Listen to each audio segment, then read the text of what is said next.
जो हमारे धर्म पर आघात कर रहा हो उसका अहित करने में कोई बुराई नहीं है। एक छोटा सा श्लोक लोग कहते हैं, अहिंसा परमो धर्म। माना अहिंसा परमो धर्म, लेकिन इसके आगे भी है कुछ, धर्म हिंसा तथैव च।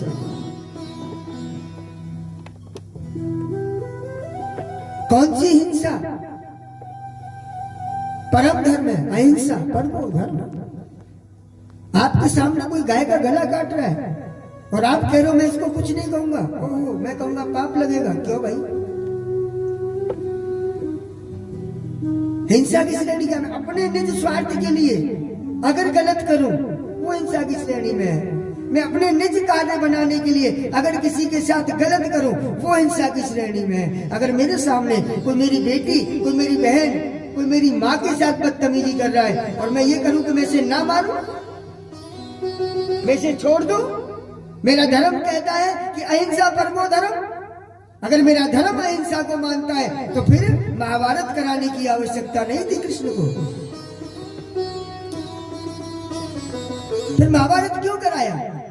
वहां तो कितने लोग मारे गए, करोड़ों लोग मारे गए, निर्दोष मारे गए। अरे गलत तो किया दुर्योधन ने।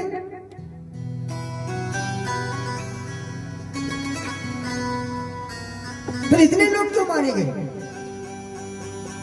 जो गलत का साथ देता है वो भी गलत है,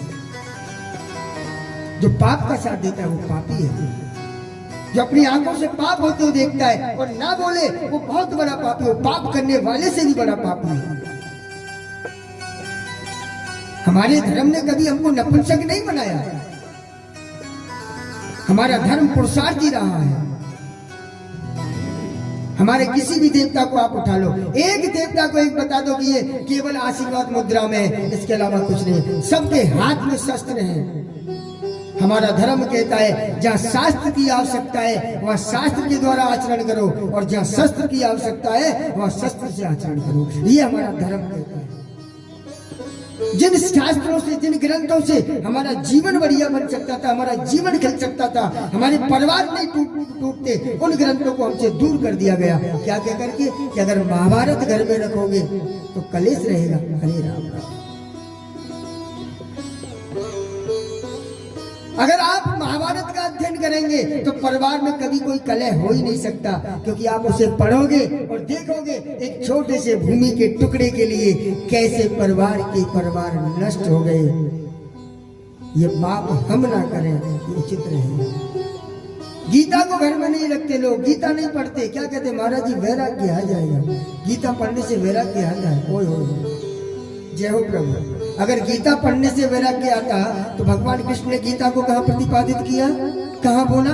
चलते हुए महाभारत युद्ध में जब कृष्ण ये कहता है कि प्रभु मुझे एक बार मुझे ये किन से लड़ना है, जरा उनके समक्ष ले जा करके दिखाओ। जब उन्हें देखा चाचा, ताऊ, मामा, फूफा, जीजा, बोले भगवान गांडी को वही रख दिया ना, मैं नहीं लड़ सकता। ये मेरे चाचा है, मेरे ताऊ है, मेरे पापा है, मेरे बड़े प्रताप है, मैं इनसे युद्ध लड़ूंगा जमीन के लिए। लोग क्या कहेंगे? भगवान ने कहा कृष्ण ये कोई राज्य के लिए युद्ध नहीं है, ये धर्म और अधर्म का युद्ध है। और तू कैसी नपुंसकों जैसी बात कर रहा है? अगर तू युद्ध नहीं लड़ेगा तो हट पीछे, अब मुझे युद्ध लड़ना पड़ेगा, लेकिन ये युद्ध होकर के रहेगा। वो कृष्ण की गीता, उसे कहते कि वैराग्य लाएगी। वो कृष्ण की गीता जो पुरुषार्थ भरती है, जो अधर्म के खिलाफ लड़ने की ताकत देती है, उस गीता को हमने अपने से दूर कर दिया। आज कोई भी गीता का अध्ययन नहीं करता। और गीता को कहां ला दिया? पितरों की शांति के लिए गीता पाठ करिए। क्या कहते हैं पंडित लोग, जिनमें हम भी शामिल हैं, कि पितृ शांति के लिए गीता का पाठ करो। केवल पितृ शांति के लिए गीता का पाठ। मैं ये कहता हूं नित्य प्रतिदिन गीता का पाठ घर में होना चाहिए, और जिस घर में गीता का पाठ होता है उस घर में कभी किसी प्रकार का कोई व्यवधान आ ही नहीं सकता। ये गारंटी है, ये व्यास से हम आप लोगों से कह रहे हैं।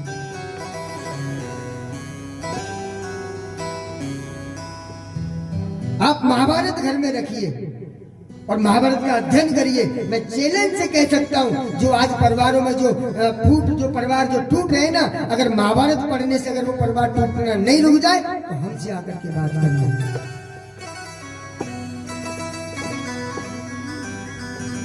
गरुड़ पुराण, लोग कहते हैं गरुड़ पुराण केवल तभी पढ़ी जाती है। मैं कहता हूँ गरुड़ पुराण को पढ़ लोगे ना तो पाप करना ही बंद कर दोगे। बोलना पड़ेगा राधे, जोर से बोले एक बार। सुनाई नहीं दिया भाई, जब मुझे नहीं सुन रहा तो राधे को वृंदावन में कहाँ सुनाई पड़ेगा। राधे राधे बताइए, गरुड़ पुराण किसे सुना रहे? जो चला गया, जिसकी राख बन गई, मिट्टी बन गई, उसे गरुड़ पुराण सुना रहे हैं। ये जीते जी सुनने वाली चीज है, जिससे कि सुन करके पढ़ करके हम अपने जीवन में कुछ पाप ना करें, कोई अहित ना करें।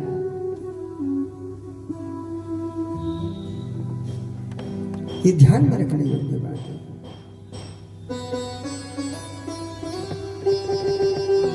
तो मैं तो आप लोगों से यही कहूंगा भाई, और मैं तो गाता हूँ अपनी उसमें कथाओं में कई बार, राम नाम सत्य है गोपाल नाम सत्य है, राम नाम सत्य है गोपाल।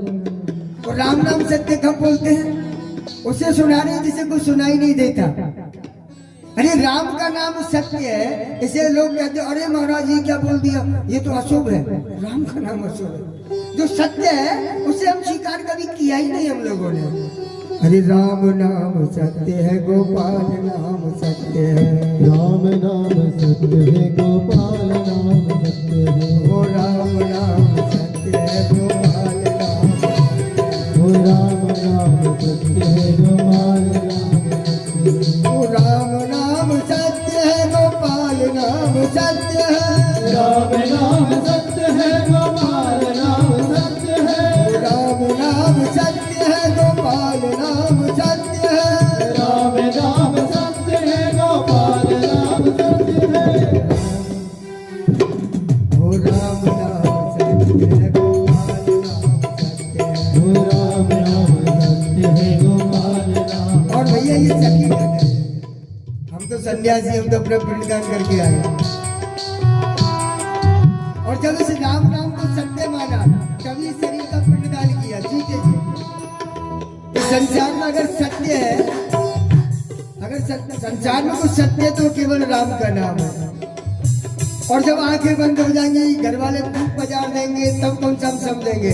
तो हमें तो ऐसे गुरुओं का सानिध्य मिला, बोले बेटा जीते जी कर ले, ओ राम नाम सत्य है, ओ राम नाम सत्य है गोपाल नाम सत्य है, ओ राम नाम सत्य है गोपाल नाम सत्य है, राम नाम सत्य है गोपाल नाम सत्य है, राम नाम सत्य है गोपाल नाम सत्य है, राम नाम सत्य है गोपाल नाम सत्य है, राम नाम, ओ राम नाम, ओ राम नाम सत्य है गोपाल, ओ राम नाम सत्य है गोपाल नाम। ये हकीकत है। और जो सत्य है उसे हम मानने से इनकार करते हैं, असत्य की तरफ भागते हैं। तो मैं तो यही कहूंगा भैया, जितना ले सको राम नाम लेते रहो। राम का नाम कभी मुंह से उतरना नहीं चाहिए, कभी भी। राम का नाम तो हर समय, खाते पीते गाते उठते बैठते सोते भोजन करते सारे काम करते करते। लेकिन अब राम की जगह तो भैया वो रह गया ना, लीड लगा लेते हैं और फिर बस आजकल का जो चल रहा है